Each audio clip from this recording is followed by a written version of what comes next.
You know, we've talked about the outrage from Haitians regarding the pilfering of their country, the corruption of the Clinton Foundation.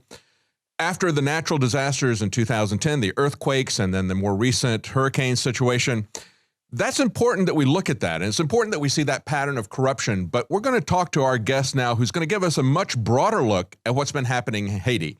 She's been working since 1994 against the neocolonialism, the neocons, as well as the progressive liberals in this country, the Obamas and the Clintons. And what we're seeing there is a pattern of operation, a method of operation that we see the globalist cabals doing everywhere throughout the world, and they're going to be doing it here. And we can already see evidence of the beginnings of these tactics, the police state, the UN involvement in their country. We can already see that beginning here in the United States. So I want to talk to Ezilie Docta. She's a human rights lawyer. She's with the actually president and founder of the Haitian Lawyers Leadership Network.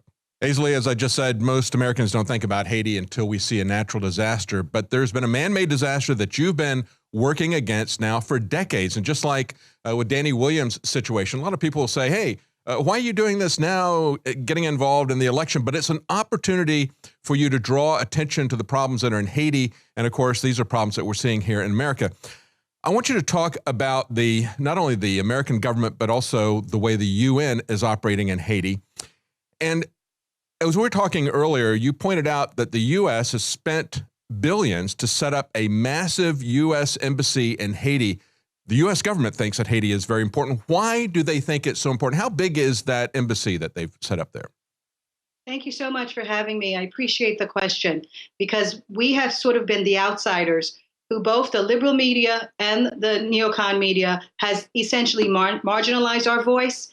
And I have three questions I'm always trying to get out there for Americans to pay attention to, a narrative that's different than what they're going to read on New York Times, Miami Herald, or Washington Post, or AP and Reuters. So my questions that I always ask Americans and world citizens and Haitians to ask is, why would the United States build its largest embassy in the Western Hemisphere in tiny Haiti if we have no resources? Mm-hmm. Why would it build an embassy who is now, because of the drawdown of military out of Iraq, is the fourth largest embassy of the United States in the world? Wow. After China, Germany, Afghanistan, Haiti. And so that speaks to a couple of different issues. That speaks to the wealth of the natural resources there. And of course, U.S. policy, which is built on exploiting that wealth in other countries. Talk about the natural resources that Haiti has, for example. Haitian geologists say, and I'm so happy you're giving us the opportunity, and it's very ironic, as you said. I mean, it would be humorous if it wasn't so deadly, that it's the candidate who is labeled as the only racist in the game, that has given us the opportunity to have a voice. Mm-hmm. So essentially, Haitian geologists say that Venezuelan oil is a cup of water to Haiti's Olympic pool. Wow. They say Haiti has more gold than any place else in the Western Hemisphere. They say that Dominican Republic, which shares the island with us, has $33 billion worth of gold. And so if Haiti, and they have had Barrick Gold in there, there is, of course, media silence with regards to the destruction of the water and all that in the Dominican Republic. But they want to bring gold mining to Haiti, which has never had gold mining since Columbus discovered it and the New World started. And so if the Dominican Republic has 31 billion, imagine how much Haiti has, and it hasn't had 10, 20 years of gold mining like the Dominican Republic. And the Dominican Republic says they still have 31 billion. So we have important natural resources that the Haitian people have basically been in trust of and taken care of. But now what you guys give the name to globalists, we call it the duopoly, the U.S. duopoly, along with the UN Security Council. Everyone is in Haiti. It's a total international crime scene. And it's important that we understand how the U.S., especially the Clintons, are tied in with the UN. When we look at The natural resources are there, the massive natural resources. Of course, there's also things like iridium that they believe are in Haiti. It's estimated by some that there's about $10 trillion worth of natural resources in Haiti. That would be about $10 million per Haitian that are there. And yet, Haiti is one of the poorest countries in the world. And it's because of the exploitation. We saw this in Libya, where Hillary and Obama went in and deposed Gaddafi. Why? Because he had a lot of oil. He had massive water resources in Africa, in the Saharan area. Amazing natural resources there, but also a political challenge to the established order, to the globalist bankers, because he was setting up a gold-backed currency there. Let's talk about the connection between the UN and the Clintons, okay? There's a police state oppression there that is part of the UN. I want to talk about that as well. But first, let's talk about Bill Clinton. I know that you and others, your organization, the Haitian Lawyers Leadership Network, and other organizations there sued Bill Clinton over the misappropriation of funds. How did he respond? Yes. Two lawyers, Andre and Newton Saint-Just in Haiti, sued Bill Clinton and Max Bellerive, who were co-head of what something is called the Interim Haiti Recovery Commission, and said, what happened to the $10 billion that was raised at the UN in the name of the Haitian victims? And Bill Clinton said, I have UN immunity. You can't ask me any questions. That's amazing. UN immunity.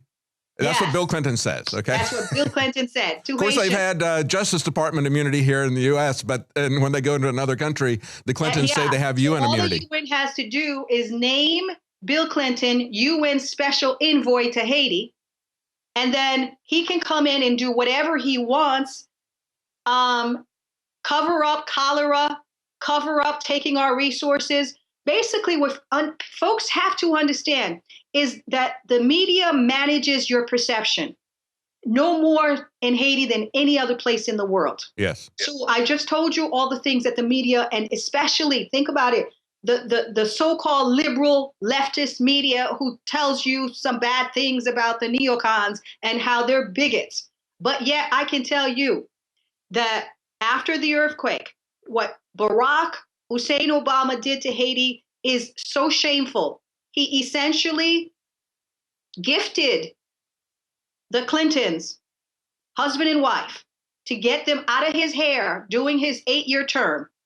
My country, Haiti, the land I was born in. Wow. I was raised in America, became a lawyer in America, but I went back with the first democratically elected president, Jean-Bertrand Aristide. So the United States, the Bush dynasty, took down the democratically elected president of Haiti twice. In 1991, CIA backed, and then in 2004, CIA backed. As a matter of fact, in 2004, the U.S. Special Forces just put Aristide on a rendition plane.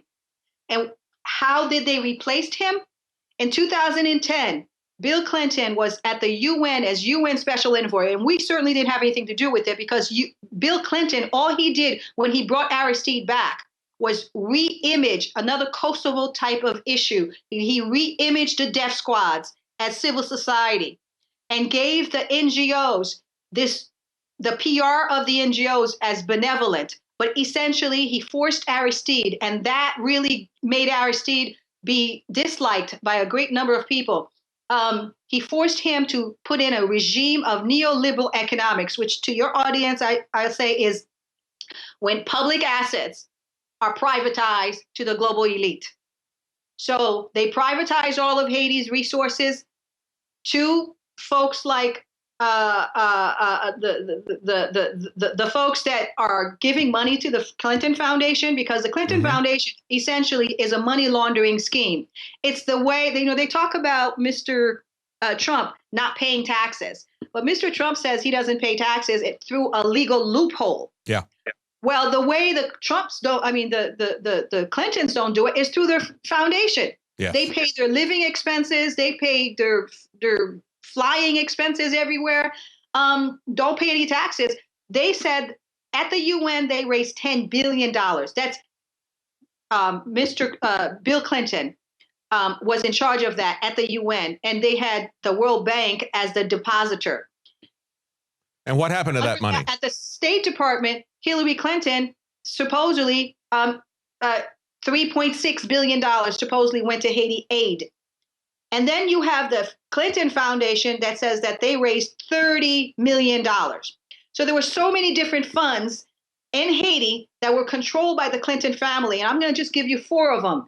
So the UN fund, which as UN in for $10 billion, and it was money from the 192 countries at the UN who gave donor funds to help Haiti victims. Then you have the Clinton Foundation, who says it raised 30 million. Then you have Obama, who appointed Clinton and Bush in his first bipartisan success of his first term to be the earthquake people of Haiti. Now, Bush and all that money has just disappeared. No one knows where that money is. And like I said, when Haitians asked for an accounting, they told Bill Clinton, took the fifth essentially. And what they advertise is that their flagship Building Haiti Back Better is a sweatshop up in the north of Haiti where there was no earthquake. And they brought in the South Koreans, their clientele, little Uncle Toms, to give them this space, 1,000 employment. They took 600 square miles of land from right on the gold belt. And we have been saying forever that flagship reconstruction that they said was going to build Haiti back better is only there to build infrastructure for the extraction companies. Wow. Massive deception. So they raise money based on the tragedy that happened, the natural disaster that happens there. Then they use it to establish their operations, their profitable operations, their extraction of natural resources in an area that's not even affected by the earthquake. Yes.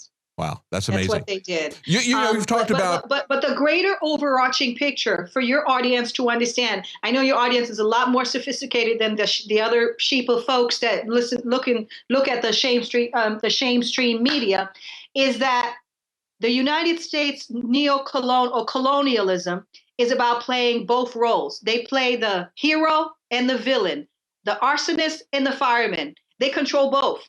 So in Haiti, the way it plays out is the United States take out my former client, Jean-Bertrand Aristide, and then after finished taking him out, they bring in the UN supposedly as the peacekeepers. Mm-hmm. So they create the destabilization, and then they bring in the UN as peacekeepers. They just like in back in the 80s, the tourists, pedophiles who are hiding at Haitian orphanages, collecting money and telling folks that they are helping Haiti. They brought us AIDS. And then they brought us Paul Farmer NGOs with these watered down HIV medicine to make a name for themselves and become experts on Haiti and then live off of our pain. We say the liberals, the Democrats, all those folks masturbate on Black pain in Haiti, and no one is paying attention. Wow. So you've seen neocon coups, and you've seen the white do-gooder liberal progressives essentially, and we can include Obama as part of that because that's the whole ethos that he brings into that. Which is worse, in your opinion? I think every warrior for human rights, Black, in the Americas have said, I know Marcus Garvey says it, Malcolm X says it, Dr. King says it. I'd rather deal with the KKK any day than the Clinton type of so-called progressive who put their hands around Black women at a church while they're destroying and incarcerating the Black community. Yeah. At least you know who your enemy is. If somebody comes to you, instead of stabbing you in the back. I prefer Donald Trump. Mm-hmm. Mm-hmm. Yeah, because as a matter of fact, I'll make it clear for your audience. We've been doing this way before the election. So Como Coda, which is a grassroots organization we're affiliated with, has been in front of the Bill Clinton first office in New York. Mm-hmm. It's way before this election started, asking for where did the money go? And then when Mrs. Clinton declared her presidency, saying indict Hillary, not just because of the monies You understand? Folks must understand it's not just the Clinton Foundation. It's the colonialism in Haiti. It's the warmongering for resources and then using Sean Penn and these colonial celebrity useful idiots to distract people and make folks feel good about America giving something to Haiti when in essence, they're taking everything away from us. Oh, absolutely. So and we've seen the same thing done in... Coda says, before the field was narrowed to Donald Trump, they said, if a dog is standing for election next to Clinton, vote for the dog. Yeah, absolutely. And you know, when we look at the charges of racism, it's simply because Donald Trump says, hey, we need to control our borders. We can't have open borders because of terrorism, because of drug cartels, and simply because we cannot afford to provide a free education to everybody that comes across the border. So we have to have some kind of control, some kind of knowledge as to who's coming in. So because of that, he's labeled a racist. And yet we've seen an institutionalized racism, haven't we, from Clinton and from the Obama administration? I think it's very clear. Listen, okay, I'm an immigrant, right? I came here because not I, but my parents came to the United States because the United States of America had policies that created a situation in Haiti where my parents could not raise their children and give them an education and live. Yes. So if the United States doesn't do colonialism in Haiti, for instance, okay, and I can replicate that all around the world. So if the rich, and I'm not talking about, you know, the regular American citizen, if the psychopaths ruling this planet, the banksters, did not bring in Duvalier and keep him in office while folks like my dad was trying to bring equal rights to Haiti and the basic human rights, but they were pushed out by U.S. policy and U.S. strong arm and U.S. diplomacy and U.S. use of visas, U.S. use of every federal power that they have. Then you would never have Haitians coming here, and I wouldn't speak Creole, the language of my people, with an accent. Yeah. Well, it's analogous to what's happening in the Middle East, isn't it? You know, we set the Middle East on fire in Libya and then in Syria. Then we say we've got this humanitarian issue now. We need to bring people in, even though Hillary Clinton admitted in 2013 that she has no way of vetting who the real refugees are and who the jihadis are. So they create the problem and then they bring it. It's not just the United States, okay? We've had a lot of Syrians coming into Haiti. Yes. So, you know, people move like running away from these awful policies of Obama and Hillary Clinton with what they did to Libya. 30,000 Black people are dead in Libya. People have nowhere to go, and there's war there because the United States decided that it wanted to do what it did for the oil, for the resources, for domination. They don't care about people. 7.5 billion people in the world. And according to Kissinger and those types of vampires, they only want 500 million people. So that means they're getting ready to get rid of 7 billion of us. Yes. No matter what our race is. Yeah, that's right. As a human rights lawyer, I have been trying to get this message out because this is what they're doing for Haiti. And then they use, like I said, they come in as heroes, just like they did with Afghanistan. They were supposed to help the Afghanistan women. I mean, they tell you all kinds of stories, and the media writes it out. In the United States, and the people don't get the truth. Let's talk about the time that we've got left. I want to cover the UN occupation, and then I want to talk a little bit about the press collusion, because we've also got some revelations there about Cheryl Mills and the press collusion related to Haiti as well. We see the same type of pattern. But let's talk first about the UN occupation. Talk about the fact that, you know, we say Black Lives Matter here. And of course, as we've seen over and over again, really Black lives don't matter, with Danny Williams talking to Hillary and Bill saying, you know, please just give me a DNA test so that I can know one way or the other whether or not you're my father. I believe that you are. But they don't care about that. They don't care about Black folks. They only care about Black votes. But talk about what's happening with the UN occupation, the shoot to kill policy, and why the UN is even there occupying your country. Exactly. So besides asking folks to look at the fact that we have the largest U.S. embassy in the Western Hemisphere in Haiti, the other question we always ask Americans to look at so they can go beyond the mess that the propaganda they're reading every day is that Haiti has less violence than most countries in the Western Hemisphere. That's less violence than Dominican Republic, which is behind us, which shares the island with us, which is a tourist haven. Less violence than the Jamaica, which Americans go to all the time. Less violence than Bahamas, Mexico. But yeah, or Chicago. UN shoot to kill Chapter 7 mission in Haiti for 12 years now. Wow. And they're supposed to give us stability, and yet they brought us a dictator and dictatorship with Michel Martelly, who is the candidate who didn't win the elections in Haiti, but who Hillary Clinton and Cheryl Mills doctored along with the OAS to give us a different result and put this man in. And let me tell you, Michel Martelly is a cross-dressing. He goes into, he was a former carnival king. He on stage with a thong. This is the person, this sexist, former Tonton Macoute of the Duvalieres, who's a former crack addict, is the person that Bill Clinton and Hillary Clinton put as our president during the time of the earthquake when we were just vulnerable. Haitians had just suffered 310,000 people dead in 33 seconds and 2 million on the streets homeless. And then on top of that, the same year, 7 months later, the UN gave us cholera that killed 10,000 Haitians and made a million Haitians sick. In that space, Hillary Clinton and Bill Clinton came in and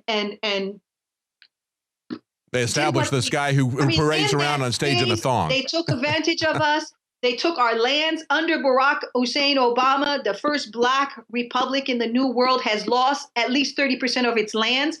There's elections coming up. We believe that Hurricane Matthew was geoengineering because Haiti fought off. They're trying to put in a new dictator last year. There's a new election.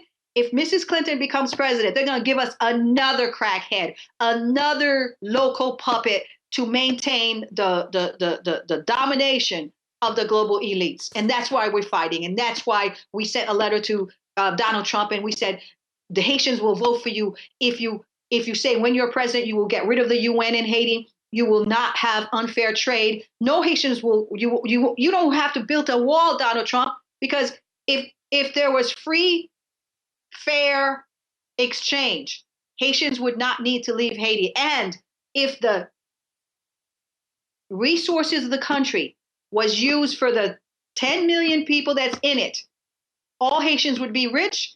They would not need Paul Farmer, NGOs, and these poverty pimps. Absolutely. And yet we've got the Clintons who use their UN status to get diplomatic immunity when they rip the people of Haiti off. And then they help to establish this guy, as you point out, who's parading on stage in a thong. And yet they're so offended. The white liberal establishment is so offended by the political incorrectness of Donald Trump's speech. Exactly. That's the amazing thing. Where were they when Hillary Clinton was putting on the Carnival King on Haiti? Yeah. And that's to replace a priest who speaks 6-7 languages and who went to school and who's a doctor. That's what they did to us. Wow. Well, thank you so much, Azalee Docta. And your organization is the Haitian Lawyers Leadership Network. And there is a Haitian election coming up. It's the 12th. Is that correct? November the 12th. It's the 20th of November. 20th of November. Okay. Yes. So yes. We certainly hope that you won't see. Go to my website. It's azaleedanta.com. You can find me on YouTube. And all this information we've been putting out for 22 years that I have to thank Mr. Trump. Yes. And the outsiders in America, that's fueling that the truth needs to come out and we have to speak truth to power. Thank you to all those InfoWar folks. Well, thank you so much. And what we see there, again, is the same pattern of corruption and power and crony capitalism that the globalists are doing, not only there, but they're doing it here and also using the UN to occupy. Imagine people who are concerned about the UN coming in and being an established military police force. That's precisely what we're seeing in Haiti. We know that's the way these people are going to roll if and they're bringing the UN right now. And I just saw something today on my Facebook in that Dakota space. Yes, they're trying to bring in the UN. Do not. The UN rapes. I mean, the raping of little 6-year-old children in exchange for food in Haiti is an epidemic. Mm. Yes, that's the way it always rolls to these same methods of operation. The same MO, the same pattern. And again, it's the crony capitalism, it's the pedophiles at the top, and they're working with the UN as we see Bill and Hillary Clinton getting diplomatic immunity so they can't be prosecuted. David, thank you very much for having me. Thank you, Ezalee. Ezalee Doctaw with the Haitian Lawyers Leadership Network. Thank you so much. Thank you. Again, what I hope you understand when you listen to this interview is that we have two different countries, two different peoples, and yet there is a globalist approach to oppress both of us that is the same tactic, the same pattern, the same method. And we've got elections coming up. November 8th is Tuesday. Hopefully that's going to be a check with Donald Trump against that, and their election is coming up November 20th. So let's hope that both the American and the Haitian elections are going to be a resounding defeat for the globalist exploiters of this world. David Knight for Infowars.com.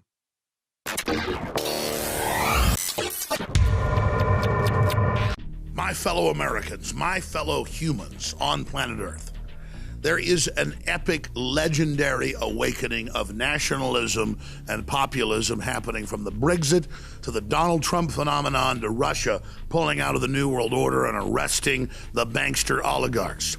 Humanity's will for self-determination and freedom is expressing itself. The great classical liberalisms of Thomas Jefferson and Francis Bacon are reawakening right now. And it's because of the historical times we live in that InfoWars is going to embark on an unprecedented 52-hour broadcast. We've done 24-hour broadcasts before, but we've never gone 52 hours. This Monday, from 11 a.m. Central, right through Tuesday, right into Wednesday, when the Wednesday show ends at 3 p.m. Central, we will broadcast for an unprecedented, legendary, over-the-top 52 hours live.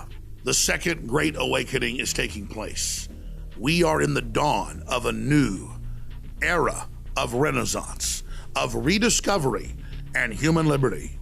Donald Trump, the Brexit, InfoWars, Matt Drudge, Breitbart, WorldNet Daily, and so many others are only one small manifestation in the fire of liberty that is now exploding across the globe.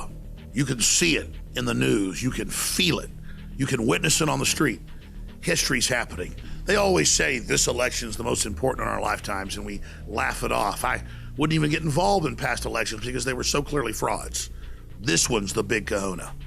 A clear demarcation line, a crossroads between nationalism and tyranny, between Americanism and globalism.